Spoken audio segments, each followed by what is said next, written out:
Welcome back to another episode of the Casey Campbell podcast. Casey Campbell with you, of course. And we are pleased to be joined by one of my favorite guests on this pod whenever I try to get him, Antron Brown from Don Schumacher Racing, driver of the Matco Tools Top Fuel Toyota, I should say. Antron, how are you?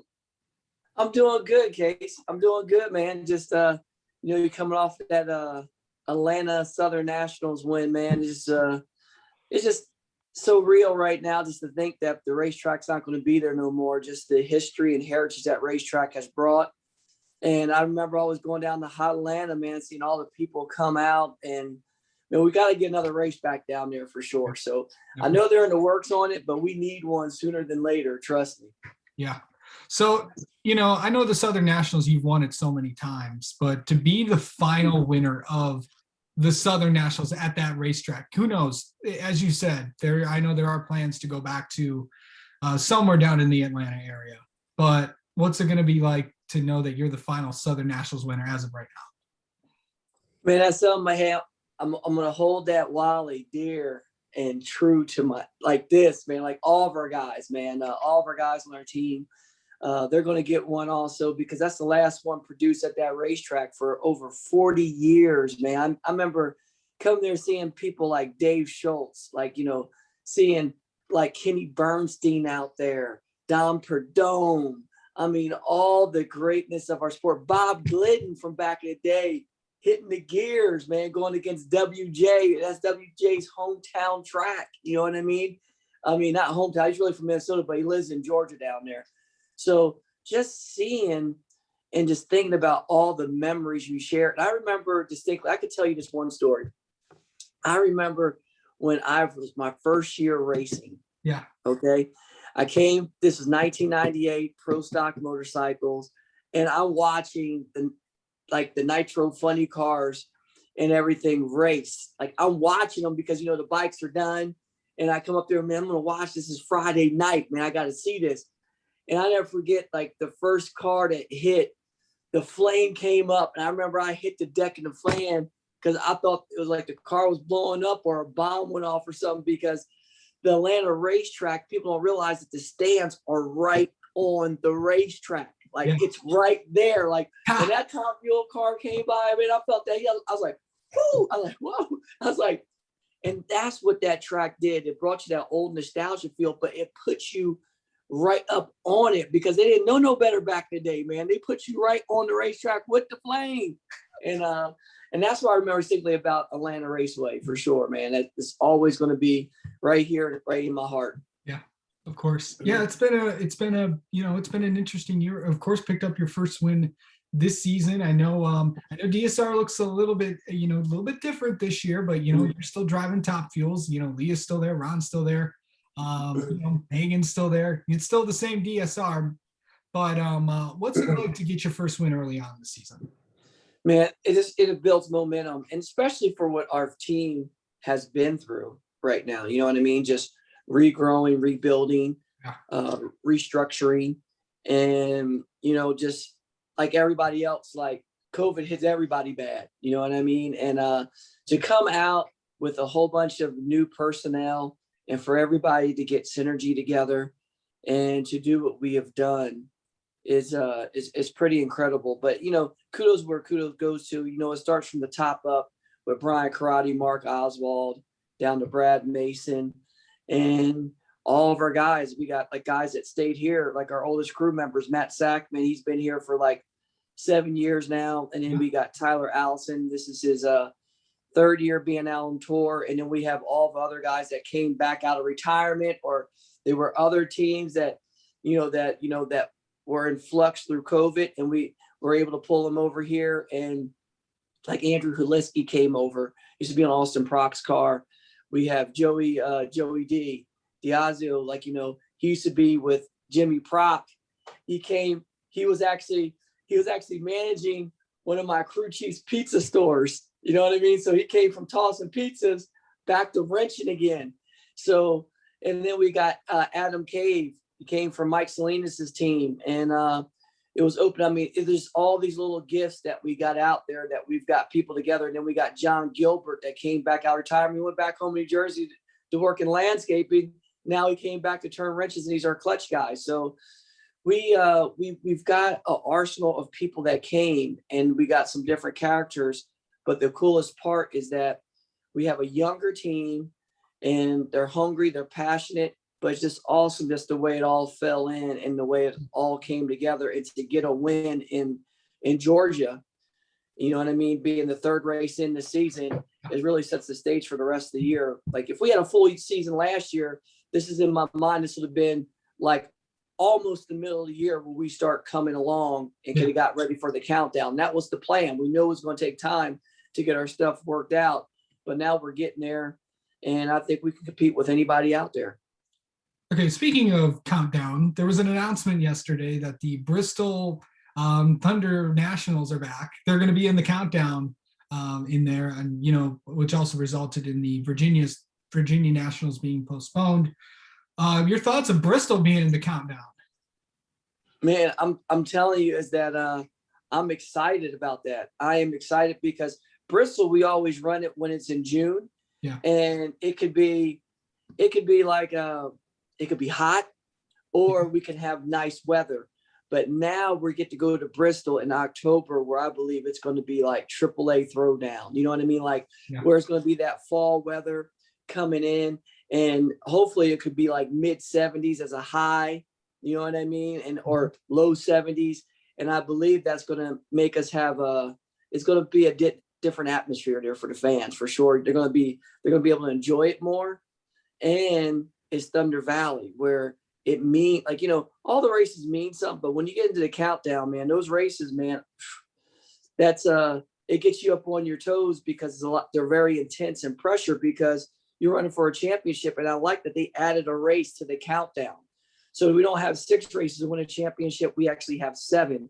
So it gives you an extra race that you can actually build upon and make it interesting or compete. You know what I mean? So I really like that. I really like that. I really like it when we race the whole year for a championship. But that being said, at least we have an extra race in the countdown. Yeah, it's definitely, you talk about, the fans earlier that, obviously, as we all know, if you've ever been to an NHRA event, every ticket is a pit pass. I know that, last year was last year, but this year you're able to, fans are back in the area. Of course, there was a lot going on in Atlanta. I think, with the interacting with the fans again, that has to be good, especially obviously with Clay's partnership with Walmart, with vaccinating everybody in the Atlanta at the Atlanta Dragway this weekend. What's it like having interacting with fans, signing autographs, taking pictures again? Man, it just feels good. It feels like when you take something like that away and you get it back, it's like saying that you're seeing all the people that you cherish, all your friendships, and it's not just being fans. The fans are part of our team. So that's one thing that's crucial about our sport in NHRA Camping World Drag Racing Series is that we need that interaction. That's what keeps our teams going. That's what pushes us forward. And when you have a bad day, you can go out there, your head might be down. You'll have a fan out there that goes, hey, we got you. You'll be on the back. Pick that head up. You're our champion. Go get it done. And when you hear those types of words, it makes you rise. You know what I mean? It helps push you up. So to see them all out there, and they were everywhere. I mean, that place was jam-packed. I mean, you couldn't fit nobody else in that place. And they're all coming up and down the pit road, all through the aisles. They're all stacked up in the stands. They're standing up against the fence. And it was just a really, really good feeling. And then even after we won the race, we say after, there were still mobs of people around our pit area taking part in our winter circle picture, festivities at our race trailer because we can't do it up on the start line and stuff like that no more. So for now, so yeah, it was awesome. It was the plain simple fact of the matter. I could say it was incredibly and just unbelievable. It felt like now we're back. It was like welcome back. Yeah. And now we're back to living again. That's what it felt like. I mean, of course, on average, usually during a typical NHRA weekend, how many autographs do you typically sign on average? I know I go through some boxes of autograph cards. So I can tell you, I want to say we go probably through 3,000 autograph cards a weekend. You know what I mean? And that's what me being out there. So I don't know how many other that they take besides that, so I'm always out there because I'm mixing fuel, I'm doing different things. And I like interacting with the fans because I like to hear their stories and see their face expressions. And it takes me back when I was a kid and I walked up to the ropes. And that's all I ever wanted to do was just to get that access and see what was going on behind the scenes. You know what I mean? That's what the pit access is for. So people can see the work that's going on, and what you're putting in is like, they're part of game day. You know what I mean? Like NFL football team, you don't know what's going on in the locker room, but an NHRA drag race, you get to see it. Yeah. You know what I mean? Yeah. I mean, that's the thing. And, for generations of fans, and I think I was talking about this for a lot of NHRA drivers, not to offend anyone's age, but everyone has been around for, growing up, the same guys, maybe now they're taking their kids. It's like, I remember watching him when I was a kid. I mean, I remember watching him when I was, 18, 20, and now I'm like, 30, 40, they're still there. And it's cool to see that recognizable names. And that's big for like a brand of a series because, recognizability is big because, you have everyone that's there. I mean, fans of all generations, come and know you and stuff. It's pretty cool. What do you think about that? Just all generations of fans meeting their kid. I met you when I was a kid. Now this is their kids and all that. That's fun. Yes. It's pretty cool when you see, because you see families and you see racers and their families, and you see the fans and their families, and even partners and sponsors families grow. You know what I mean? I mean, I remember going to the racetrack when I first started racing on Pro Stock Motorcycle. I was a kid, you know what I mean? I was 20 years old. Yeah. And now I've been racing now. It's my 23rd year. I have seen kids that were babies that have went off and gone to college and came back, and now they have a baby. So it's like, it's crazy to see that when I was a kid. And I remember, like, I always know, like, when I started racing Pro Stock Motorcycle, I raced Pro Stock Motorcycle, but I was in it for about 4 years or 5 years. And then I got married and we had our daughter, and our daughter now is 19 years old. Yeah. And I know our youngest, Adler, he's 13.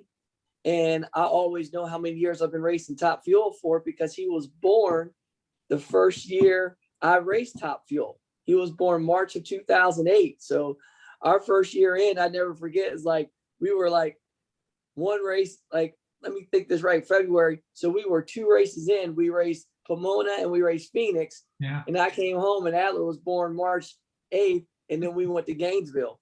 Really? So that, I remember my whole group of guys, like my new crew guys and stuff like that were a team. I remember to come in the hospital and visiting and seeing my son being born. It was pretty awesome. It was very, very awesome. Speaking of your kids, I know that they're getting into, junior dragsters and all that stuff. It seems like, with drivers' kids, they always seem like, I want to do what my dad did, or or in some cases, what mom did. What's it like to, see your kids do what you do?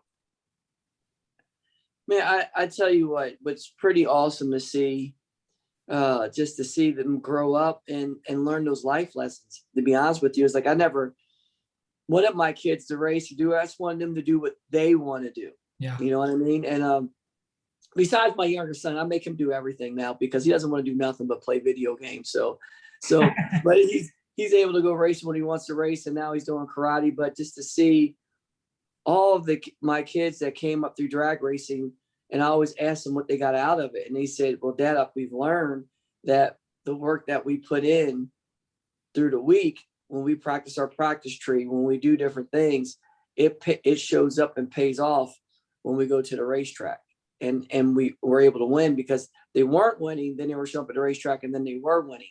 And it was everything that they were doing to try to make it happen. You know what I mean? So it's pretty awesome to see them get that route and do that. And to literally say, hey, we carry this on to with our school now. Now we understand that we got to come home, not just do homework, but we got to do a little extra work so we can familiarize ourselves so we could do good on the test. And we're just teaching them how to prepare themselves and take, be able to seize and take that opportunity that comes their way, because they will get opportunities, but they got to be prepared to take them. That's why I tell my kids all the time.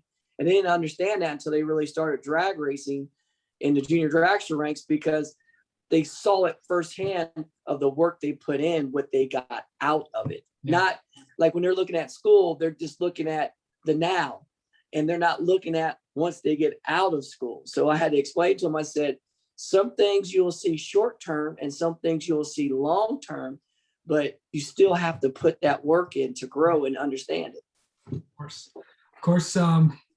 it's like, and also like kind of going in from that, I mean, your race team has done that, and they're gonna, we got to do that this week, next week, when you guys go to Charlotte for the second 4-wide nationals, which kicks off a very busy month in the Charlotte area with the NHRA weekend kicking things off, and then of course NASCAR with the Coke 600 weekend. What's it going to be like to going down to NASCAR country and putting on the race? Because when you guys were down there, it's always a show, especially the 4-wides. Absolutely. And it's going to be a show. And when we go to 4-wide, what people don't realize is like a battle royal. Yeah. Because you're throwing all these different drivers in one ring. You're not racing mano a mano. It's like going to a slugfest where you're going to have 4 fighters fighting each other. And that's what's going on. And we're going to have 4 teams per round going after each other. And it's the only race where the runner-up gets to go to the next round. Yeah. You know what I mean? Because if not, it'll be a 2-round race. It'll be like boom, boom, boom, and over. Yeah. You know what I mean? But what it does is it's a 3-round race, and we're going to have 3 rounds of qualifying. The weather is going to be incredibly good out there. It's looking like low 70s to mid 70s for a high, and might have some overcast. So that means, and when we go there, we're close to sea level being out there in Charlotte. So we're going to make good power. The track is always phenomenal, and we got to go out there and we got to put our head down. And then one thing is go out there and qualify. You got to qualify good, set yourself up in a good position to take advantage of race day. But it doesn't really make a difference where you qualify as long as you got it together on race day, because there's so many good cars out there, to be honest with you. When you look at our class right now in Top Fuel, and you look at the races, everybody's running on top of each other. Mm-hmm. I think it's the most competitive class out there right now. Mm-hmm. And you used to be like pro stock car, pro stock motorcycle. They used to run neck and neck with each other, but now you've got Top Fuel where you're seeing not just 4 cars or 5 or 6 cars, you're seeing over 10 cars that are running within 100th of a second of each other, which is ridiculous. I mean, me and Brittany and I had a semifinal round out there in Atlanta, and we both ran dead on. Like, she outran me by 1,000. You know what I mean? Like, so when you look at that, you could tell how good our teams are, what our teams are putting in, and how good they're getting these cars to run. And everybody's running 77, 75, 79, 80, 81. Like, every race we race, there was no like blowout races there. Everything was just super close. So I see that being a trend throughout the year, and other teams are just going to get better. And you got newcomers like Josh Hart out there throwing it down, and Mike Salinas. Yeah, and Mike Salinas is back running good with Allen, and then Justin Ashley is throwing the gauntlet down with Mike Green and Dustin Davis, and that whole group of guys over there. It's going to be intense. It's going to be pretty intense. Yeah, it's what it is. And of course you got you and Leah, you got Sean and Doug, then you got Brittany, and of course you can't forget about Clay. It's always Top Fuel is always fun. Funny Cars the same way. It's what I love about NHRA. It's always, you never know what's going to happen every single week, but it's always it's fun, and I love it. You just don't know. Yeah, that's what the best part about racing is. All right, Antron, thank you so much for coming on. Good luck in a few weeks at the Charlotte 4-wide Nationals, and let's have you on again sometime this season. Oh, absolutely, absolutely. Well, thank you, Case, for having me on your show, man, on your podcast. Love what you do. Keep Thanks, man. doing it. And man, we'll see what we do, man. Next race 4 Wide Nationals. I want to see you and see all your followers and listeners checking it out. Yes, sir.